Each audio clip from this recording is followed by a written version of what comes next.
Nous allons aborder les différentes perspectives qui attendent les personnes qui décident de se faire vacciner, qu'il s'agisse d'une dose unique, comme pour le vaccin Johnson & Johnson, ou de 2 doses, comme pour les vaccins Pfizer, Moderna, AstraZeneca, Sputnik, Sinovac, Coronavac, etc. Ces réflexions ont pour objectif principal d'établir des critères et des paramètres qui nous aident à prendre des décisions concernant les vaccins. Nous avons déjà une vidéo précédente où nous avons parlé de ce qui attend ceux qui choisissent de ne pas se faire vacciner. Aujourd'hui, nous allons parler des autres, de ce qui attend les personnes qui se font vacciner. C'est le sujet de cette vidéo. Les personnes qui se font vacciner. La grande majorité d'entre elles misent sur l'efficacité et la sécurité des vaccins mis en place. La plupart de ces personnes bénéficieront d'une immunité protectrice. Que signifie une immunité protectrice?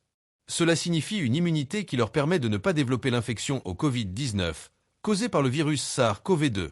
Cette assurance de ne pas contracter la maladie est importante, sachant que l'efficacité des vaccins, pour la grande majorité, dépasse les 66%, et certains vaccins offrent une efficacité supérieure à 90%. Cela signifie que la grande majorité des personnes vaccinées ne développeront probablement pas cette maladie. Combien de temps dure cette immunité? À ce jour, nous ne le savons pas précisément. D'après les niveaux d'immunité observés chez les volontaires et les premières personnes vaccinées, cette immunité semble être de longue durée. Mais combien de temps exactement? Nous ne le savons pas encore, car les personnes vaccinées avec ces vaccins ont été suivies pendant 4 à 5 mois maximum, voire moins. Avec le temps, nous comprendrons mieux si cette immunité se maintient ou non. Comment mesure-t-on cette immunité? On la mesure de manière qualitative, savoir s'il y a immunité ou non, et quantitative, quantifier le nombre d'anticorps et de cellules immunitaires développées contre cette maladie. Cependant, un petit groupe de personnes développera une immunité partielle. Cette immunité partielle peut entraîner une forme légère de Covid-19. Il est très peu probable qu'elle soit modérée, encore moins probable qu'elle soit grave, et on ne s'attend pas à ce que des personnes vaccinées meurent du Covid-19. Ce groupe est très réduit, car l'efficacité des vaccins n'est pas de 100%. Cela signifie qu'environ 3 à 5%, voire 10% des personnes vaccinées, pourraient développer une forme légère à modérée de Covid-19. On ne s'attend pas à des cas graves, ni à des décès chez les personnes vaccinées. À ce jour, aucune personne vaccinée ayant contracté le Covid-19 n'est décédée, ce qui est un point très important à souligner. Un groupe encore plus restreint. On estime qu'un maximum de 1 à 3 à 4% des personnes vaccinées ne développeront aucune immunité. Que leur arrive-t-il? Elles peuvent contracter le Covid-19, car leur système immunitaire n'a pas répondu au vaccin. Cela s'explique par le fait que l'efficacité des vaccins n'est pas de 100% pour tous les individus.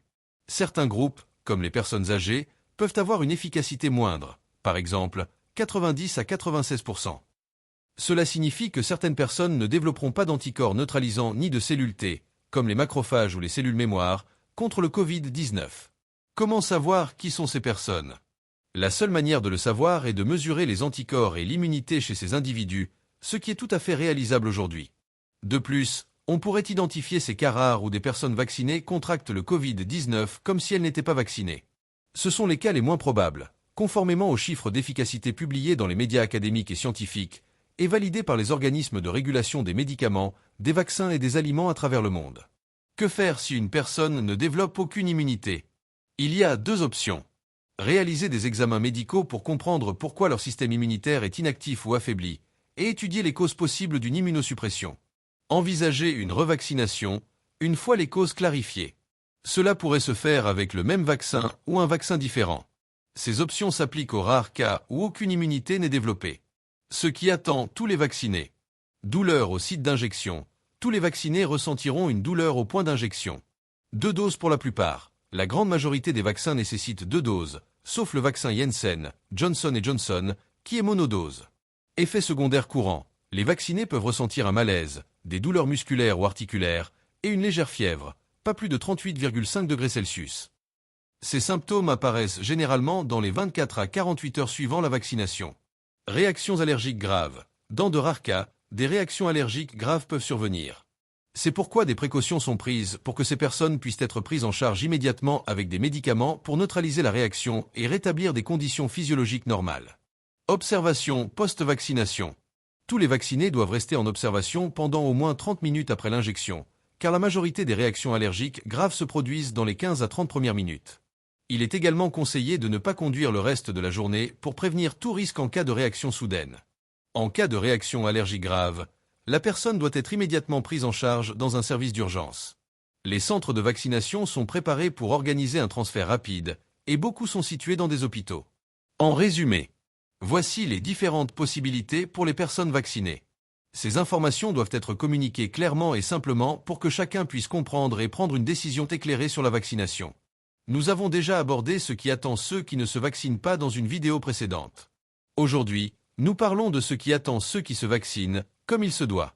Si cette information vous semble utile, mettez un « j'aime » à cette vidéo, partagez-la avec vos contacts, abonnez-vous à la chaîne pour rejoindre une communauté de personnes informées et activez la cloche pour recevoir les notifications de nouvelles vidéos. Notre objectif. Je continue de prendre soin de moi, avec ou sans vaccin, avec ou sans Covid-19. Je prends soin de ma santé, je construis ma propre santé, et je prends soin des autres. Ce qui arrive à ma famille, à ceux avec qui je vis, à mes collègues de travail ou même à des inconnus me touche. Nous devons tous nous entraider et prendre soin de notre planète Terre, qui est elle aussi malade, atteinte par le changement climatique, causé par les modèles économiques dominants, les modes de production et les comportements de chacun d'entre nous. Nous devons changer et nous transformer pour rendre la vie possible sur cette planète. À très bientôt pour une prochaine vidéo.